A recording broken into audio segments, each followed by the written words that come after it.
Les chefs, qui depuis de nombreuses années sont à la tête des armées françaises, ont formé un gouvernement. Ce gouvernement, alléguant la défaite de nos armées, s'est mis en rapport avec l'ennemi pour cesser le combat.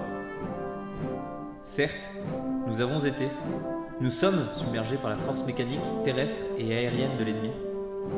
Infiniment plus que leur nombre, ce sont les chars, les avions, la tactique des Allemands qui nous font reculer. Ce sont les chars, les avions, la tactique des Allemands qui ont surpris nos chefs, au point de les amener là où ils en sont aujourd'hui. Mais le dernier mot est-il dit ? L'espérance doit-elle disparaître ? La défaite est-elle définitive ? Non. Croyez-moi, moi qui vous parle en connaissance de cause, et vous dis que rien n'est perdu pour la France. Les mêmes moyens qui nous ont vaincus peuvent faire venir un jour la victoire. Car la France n'est pas seule. Elle n'est pas seule. Elle n'est pas seule. Elle a un vaste empire derrière elle. Elle peut faire bloc avec l'empire britannique qui tient la mer et continue la lutte. Elle peut, comme l'Angleterre, utiliser sans limite l'immense industrie des États-Unis. Cette guerre n'est pas limitée au territoire malheureux de notre pays.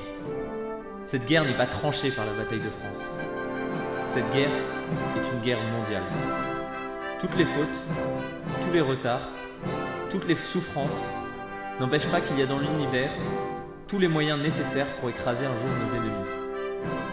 Foudroyés aujourd'hui par la force mécanique, nous pourrons vaincre dans l'avenir par une force mécanique supérieure. Le destin du monde est là.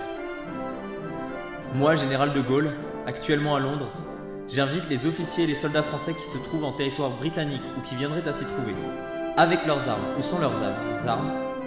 J'invite les ingénieurs et les ouvriers spécialistes des industries d'armement qui se trouvent en territoire britannique ou qui viendraient à s'y trouver, à se mettre en rapport avec moi. Quoi qu'il arrive, la flamme de la résistance française ne doit pas s'éteindre et ne s'éteindra pas. Demain, comme aujourd'hui, je parlerai à la radio de Londres.